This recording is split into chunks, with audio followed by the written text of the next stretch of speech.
Hello students, आज की हमारी साइंस की क्लास में हमारा जो टॉपिक है वो है रक्त एवं परिसंचरण तंत्र। रक्त आपको पता है हमारे शरीर के प्रत्येक कोशिका में रक्त बहता है, यानी सारे शरीर में रक्त एक तरल पदार्थ के रूप में बहता है। और रक्त है क्या, सबसे पहले तो ये जानते हैं, रक्त एक प्रकार का ऊतक है।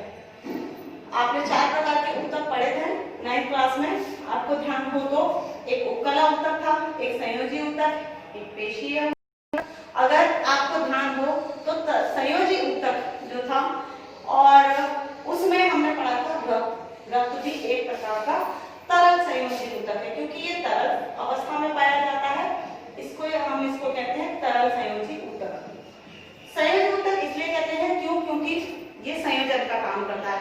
संयोजन किस किस को मिलाने का, विभिन्न रासायनिक पदार्थों को, कार्बन डाइऑक्साइड को और ऑक्सीजन को शरीर के एक भाग से दूसरे भाग तक ले जाने का काम करता है, इसलिए हम इसको संयोजी ऊतक कहते हैं। और क्योंकि ये तरल अवस्था में पाया जाता है इसलिए इसको तरल संयोजी कहते हैं। ये एक लाल रंग का तरल पदार्थ होता है रक्त, और सभी जीवों में विभिन्न पदार्थों के आवागमन में सहायक होता है। हमारी बॉडी के टेम्परेचर को भी कंट्रोल करने का काम करता है। रक्त का जो पीएच मान होता है वो होता है 7.4। 7.4 यानी इसकी जो प्रकृति है वो कैसी है, ये क्षारीय प्रकृति का होता है रक्त। रक्त का निर्माण जो हमारी अस्थि मज्जा है, लाल अस्थि मज्जा, उसमें होता है, लेकिन भ्रूण अवस्था के दौरान इसका निर्माण प्लीहा में होता है। भ्रूणीय अवस्था में, क्योंकि पूर्ण रूप से अस्थि मज्जा जब तक विकसित नहीं होती है, इसलिए इसका निर्माण नवजात शिशुओं में या बच्चों के अंदर प्लीहा में माना जाता है, प्लीहा में होता है। ठीक है, जनरली तौर पर कभी किसी के चोट आपने देखा होगा कि तुरंत वहीं से रक्त बहने लग जाता है, या चोट जरा सी तो शरीर में रक्त बहने लग जाता है। अब रक्त क्योंकि शरीर के प्रत्येक अंग में मौजूद है, प्रत्येक कोशिका में मौजूद है, इसीलिए बहता है। अब शरीर के पूरे भाग में अगर रक्त मौजूद है तो एक स्वस्थ व्यक्ति में कितने लीटर ब्लड होना चाहिए, 5 लीटर।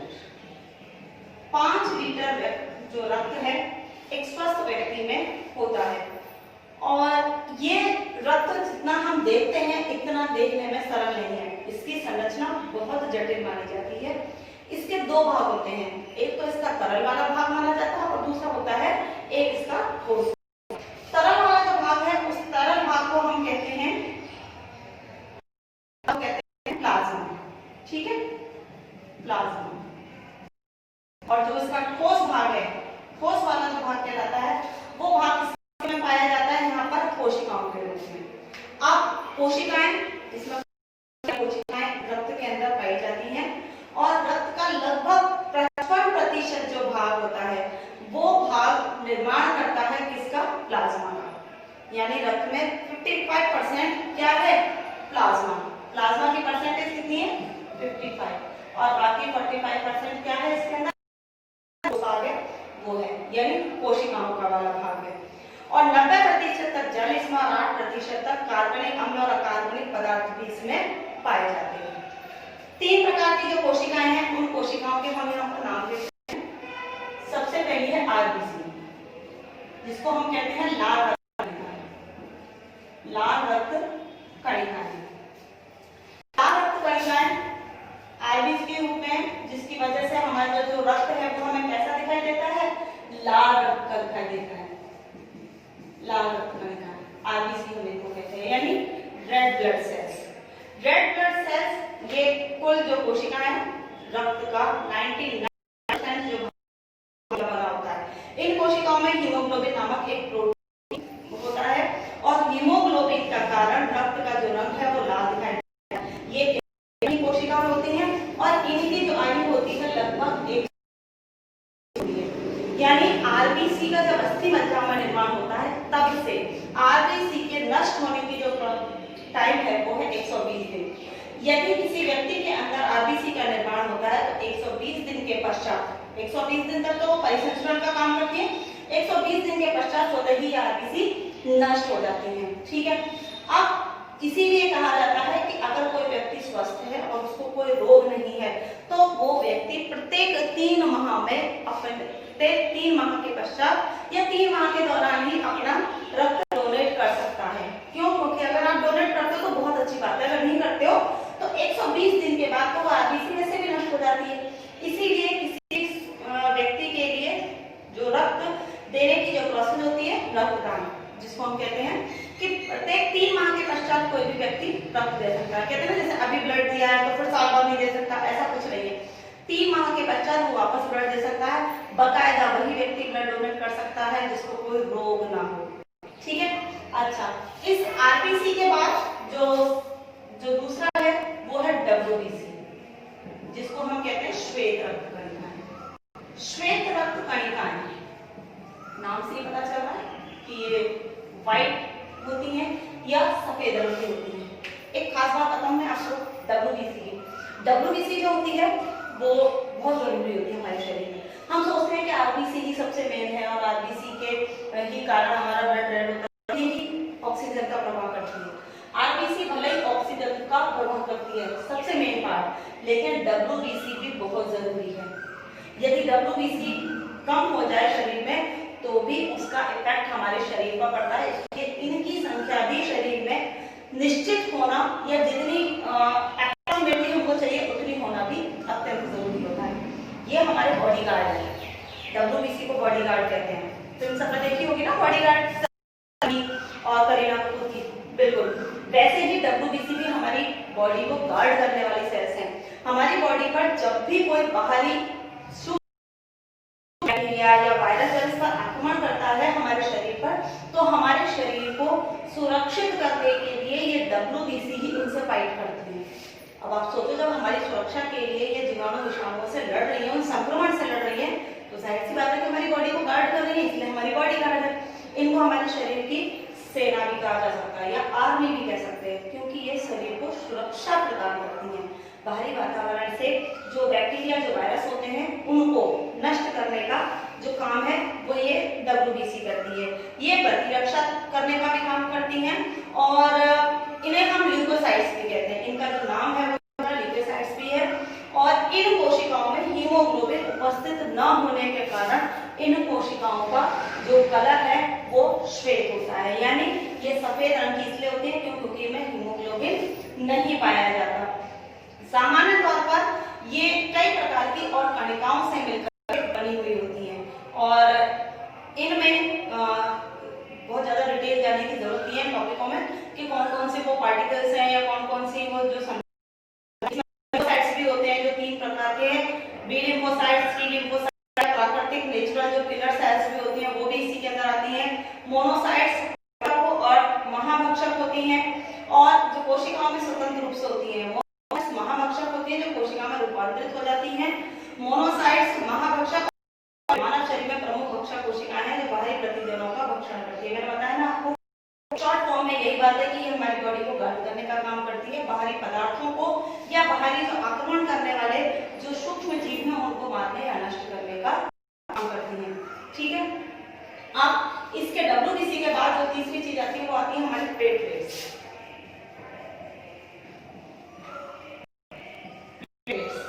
ये इसका तीसरा भाग। अब प्लेटलेट्स, प्लेट जिसमें हम कप रख के चाय पीते हैं या फिर नाश्ता करते हैं, उसी तरह की प्लेटलेट्स। इनका जो आकार है वो तश्तरीनुमा होता है, यानी प्लेट्स के जैसा। ठीक है, ऐसे होती है ना प्लेट कुछ, ठीक है, उसी तरह से ये भी प्लेटलेट्स ये रक्त के साथ साथ पूरे शरीर में घूमती रहती हैं। और खास बात ये होती है कि ये प्लेटलेट्स, क्योंकि इनका जो आकार है वो कैसा है, तश्तरीनुमा, इस तरीके से। जैसे ही कहीं पे किसी पे चोट लगती है या ब्लड बहता है तो ये एक के ऊपर एक इस तरीके से एडजस्ट होने लगती है। एडजस्ट होकर के ये प्रोथ्रोम्बिन नामक एक पदार्थ है जिससे बन जाता है, जिसकी वजह से ये रक्त को रोकने का या थक्का बनाने का काम करती है, जिससे रक्त के बहाव को रोका जा सके। आसानी से उन जो जिनके चोट लगी है व्यक्तियों में बहाव को रोका जा सके। इनको थ्रोम्बोसाइट की संख्या लगभग 3 लाख प्रति घन मिलीमीटर भी होती है और इनका जीवन काल जो होता है वो केवल 10 दिन का होता है। ये मुख्य रूप से रक्त का थक्का बनाने में मदद करती हैं और केंद्रिका विहीन केंद्रक नहीं पाया जाता। लेकिन सबसे मेन काम जो माना जाता है वो यही माना जाता है कि ये रक्त का थक्का बनाने का काम करती है। जिन लोगों में प्लेटलेट्स कम होते हैं, एक आनुवंशिक रोग है जिस रोग का नाम है हीमोफीलिया। ठीक है, अगर आप लोगों ने सुना हो तो हीमोफीलिया एक रोग है, जिस एक आनुवंशिक रोग है। ठीक है, आनुवंशिक रोग है। इस रोग में रक्त का थक्का नहीं जमता, यानी इसमें प्लेटलेट्स, ऐसे व्यक्तियों के ब्लड में प्लेटलेट्स नहीं होती। और उन व्यक्तियों को यदि सीधी चोट हो जाती है तो उनके शरीर में रक्त निरंतर, रक्त से जो बॉडी है कहीं चोट लगती है तो चोट से निरंतर रक्त बहता रहता है और रक्त बहने के बाद व्यक्ति की मृत्यु भी हो जाती है। इस रोग को हम कहते हैं हीमोफीलिया। आनुवंशिक रोग है तो ये पीढ़ी दर पीढ़ी चलता रहता है। महारानी विक्टोरिया जो थी वो इस रोग, उनकी जो परिवार था, उनका परिवार इस रोग से नष्ट हो गया। ठीक है, ये तो हमारे हो गए रक्त के अंदर पाए जाने मेन भाग है वो। ठीक है, प्लाज्मा और 3 प्रकार की कोशिकाएं जिसमें यूबीसी, आरबीसी और प्लेटलेट्स। अब बारी आती है रक्त के कार्य की। मैंने आपको बताया था कि रक्त क्या क्या कार्य करता है। क्या क्या कार्य से मतलब है कि जो काम है वो क्या है, हमारे शरीर के अंदर विभिन्न प्रकार के पदार्थों को एक स्थान से दूसरे स्थान तक ले जाने का काम करता है, यानी O2 और CO2 का परिवहन करता है। ठीक है, विभिन्न उपापचय क्रियाओं में जो हमारे अनावश्यक या जो आवश्यक पदार्थ हैं उनको विभिन्न भागों तक ले जाने का काम करता है। ठीक है, पहला O2 और CO2 के परिवहन में सहायता करता है। ठीक है, यानी फेफड़ों से अवशोषित की गई जो ऑक्सीजन होती है उस ऑक्सीजन को शरीर के विभिन्न भागों तक पहुंचाने का काम किसका है, शरीर, जिसका रक्त का। शरीर के विभिन्न भागों से कार्बन डाइऑक्साइड को ग्रहण करके फेफड़ों तक लाने का काम भी रक्त का ही होता है। पोषक तत्वों को शरीर के विभिन्न भागों तक पहुंचाने का काम भी है। विभिन्न उपापचय क्रियाओं के द्वारा जो बच्चे को पोषक तत्व होते हैं उनको ले जाने का काम कौन करता है, रक्त। जैसे हमने पाचन तंत्र पढ़ा था तो आंत जो होती है, आंत में छोटी छोटी कोशिकाएं होती हैं रक्त की, ये पदार्थों को अवशोषित करती है और शरीर के उन भागों तक पहुंचाती है जहां इनकी आवश्यकता होती है। इसके अलावा शरीर के टेम्परेचर को भी नियंत्रित करती है, यानी तापमान को नियंत्रित करने का काम। बॉडी के जो टेम्परेचर है हमारा वो कितना होता है, 98.6 डिग्री फ़ारेनहाइट। जब हम थर्मामीटर में नापते हैं हमारा टेम्परेचर तो वो कितना आता है, 98.6 डिग्री फ़ारेनहाइट।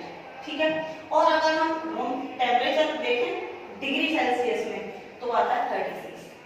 ठीक है, 36 डिग्री सेल्सियस, यानी हमारी बॉडी के टेम्परेचर को भी कंट्रोल करने का काम करता है।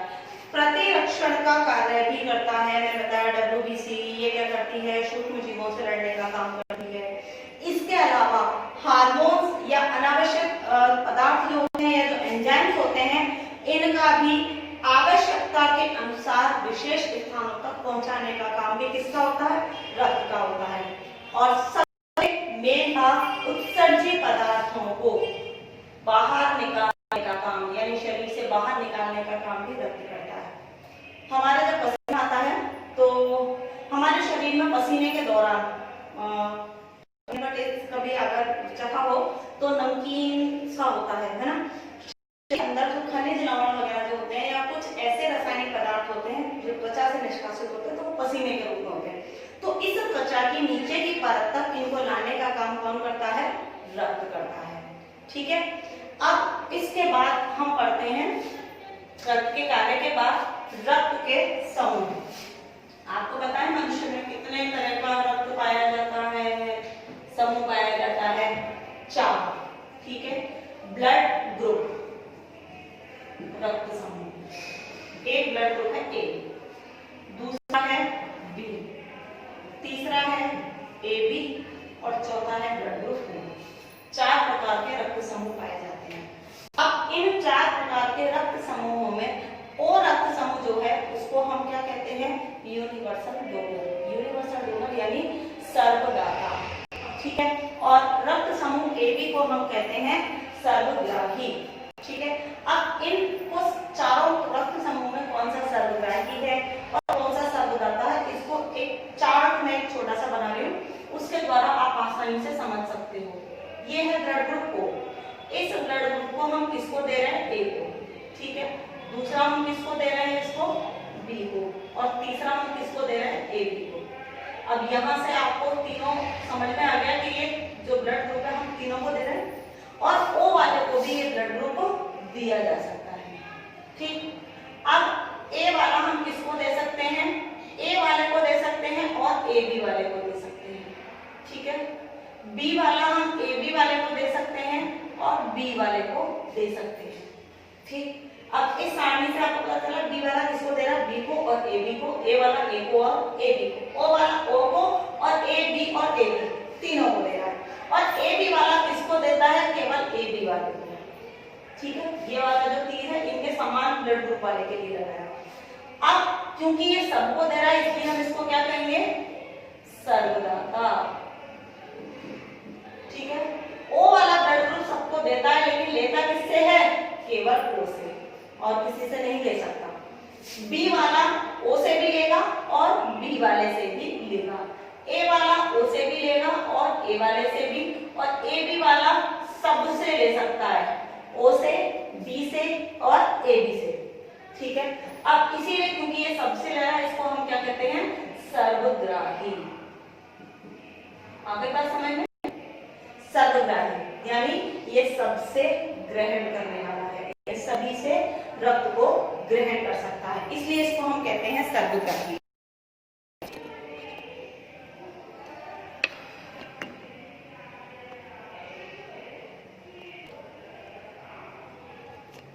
अच्छा, अब इन चार रक्त समूहों का निर्धारण कैसे होता है ये हम देखते हैं। निर्धारण से मतलब है कि कैसे पता चलता है A है, इनका B है और इनका AB और O। इसके लिए एक छोटी सी मैं सारणी आपको बताती हूँ, ठीक है। इस सारणी से हम आसानी से पता लगा सकते हैं कि किस व्यक्ति में क्या रक्त समूह कैसे आता है। सीरियल नंबर, ठीक है, रक्त समूह, एंटीजन और एंटीबॉडी, ठीक है। और यहां आता है दाता और यहां आएगा ग्राही, ठीक। रक्त समूह हमारे पास कितने तरह के रक्त समूह होते हैं? 4 प्रकार के हैं, ठीक है। एक ब्लड ग्रुप A, दूसरा B, तीसरा AB और चौथा है O, ठीक है। A वो ब्लड ग्रुप है जिसके अंदर A एंटीजन मौजूद होता है और B एंटीबॉडी मौजूद होगा, ठीक है। और इस ब्लड ग्रुप में B एंटीजन मौजूद होगा और एंटीबॉडी क्या होगी? A। इसमें एंटीजन A और B दोनों ही मौजूद होंगे, जबकि एंटीबॉडी अनुपस्थित होगा। यहाँ पर O में एंटीजन अनुपस्थित होगा और एंटीबॉडी A और B दोनों ही मौजूद होंगे।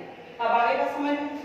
अब दाता यानी ब्लड ग्रुप A वाला किसको दे सकता है ये देखते हैं।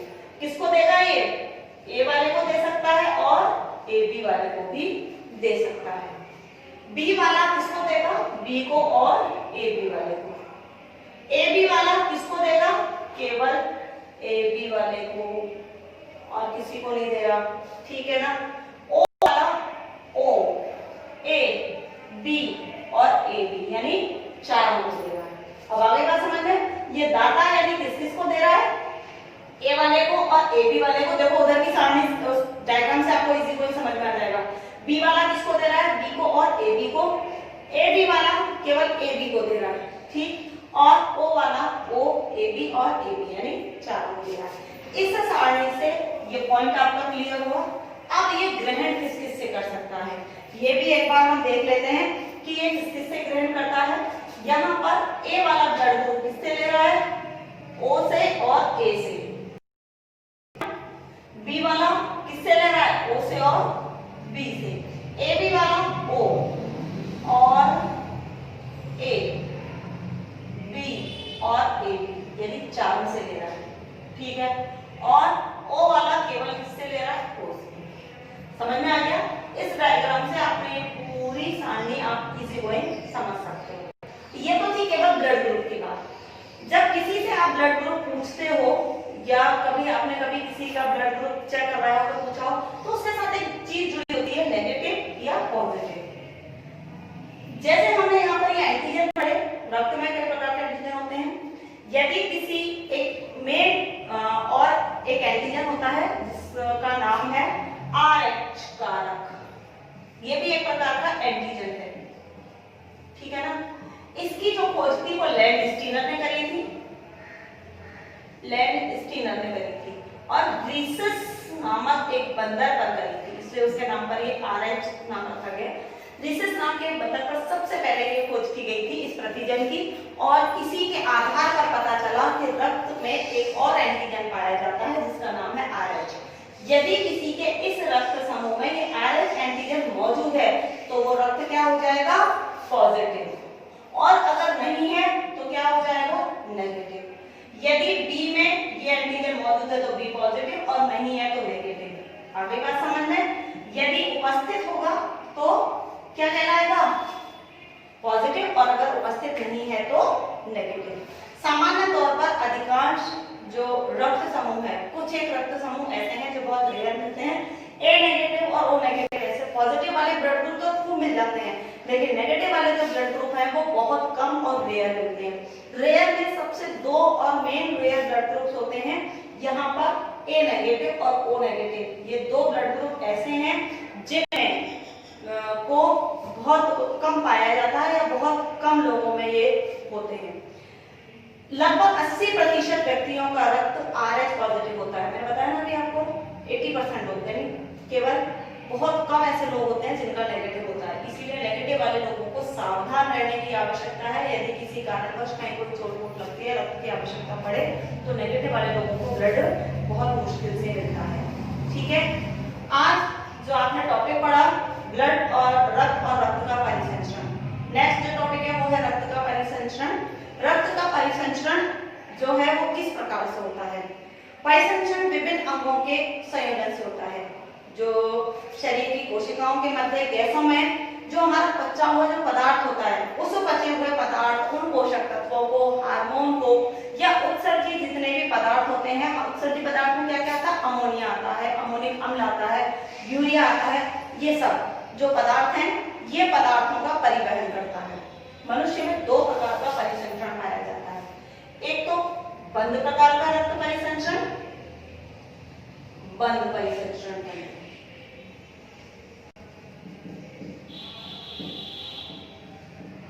और दूसरा है खुला रक्त परिसंचरण, ठीक है।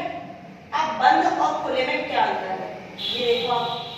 जिस जीव या जिस जीव के अंदर रक्त नलिकाओं में बहता है वो कहलाता है बंद रक्त परिसंचरण, और जहां नलिका विहीन रूप से रक्त बहता है वो कहलाता है खुला। मनुष्य में आपने देखा होगा हमारे शरीर में बहुत सारी बारीक बारीक नसें पाई जाती हैं, रक्त वाहिनियां जिनको हम कहते हैं। जो रक्त है वो उन वाहिनियों के द्वारा शरीर के विभिन्न भागों तक बहता है, जिसलिए हमारे अंदर कौन सा रक्त परिसंचरण है? बंद प्रकार का। आर्थ्रोपोडा संघ के अंतर्गत 9th क्लास में संघ पढ़े थे आपने जब वर्गीकरण पढ़ा था जंतुओं का। आर्थ्रोपोडा संघ के जो जीव होते हैं या अधिकांश कीड़े मकोड़े जो होते हैं, कीट जो होते हैं, उनमें खुले प्रकार का परिसंचरण तंत्र पाया जाता है, यानी उनमें कोई नलिकाएं या रक्त वाहिनियां नहीं पाई जाती हैं और रक्त खुले तौर पर रहता है। इसलिए हम इसको कहते हैं रक्त खुला प्रकार का रक्त परिसंचरण तंत्र। खुले प्रकार के रक्त परिसंचरण तंत्र के अंतर्गत रक्त बिना वाहिनियों के शरीर में स्वतंत्र रूप से घूमता है और स्वतंत्र रूप से ही विभिन्न पदार्थों का या आवश्यक पदार्थों का एक स्थान से दूसरे स्थान पर परिवहन करता है। रक्त के अलावा एक अन्य द्रव भी शरीर में पाया जाता है जिसको हम कहते हैं लसिका।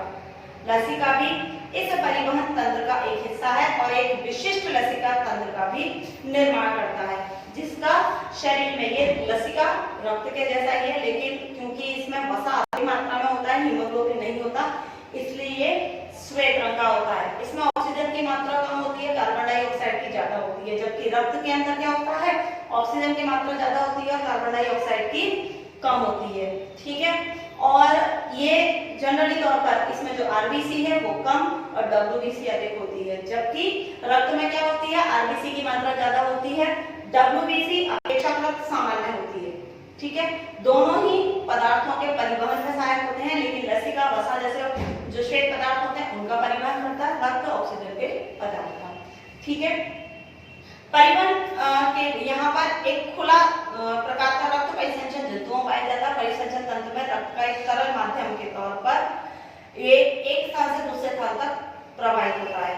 हृदय तंत्र के केंद्र में रुधिर निरंतर रक्त वाहिनियों के माध्यम से शरीर की प्रत्येक कोशिका तक बहता रहता है। ये रक्त परिसंचरण का आपका टॉपिक आज यही खत्म होता है। आज के टॉपिक में हमने पढ़ा रक्त, रक्त के कार्य और रक्त के समूह। समूह में हमने सर्वदाता और सर्वग्राही देखा। रक्त का निर्धारण समूह का कैसे होता है, किस किस को हम कौन सा ब्लड ग्रुप दे सकते हैं, किससे कौन सा ग्रहण कर सकते हैं, और रक्त के परिसंचरण के दो प्रकार पढ़े, एक बंद और एक खुला। आज का ये टॉपिक आपका यही खत्म होता है। ठीक है, नेक्स्ट जब आपकी क्लास होगी उस क्लास में हम पढ़ेंगे मानव हृदय, मानव हृदय की संरचना और उसकी क्रियाविधि। Okay, thank you.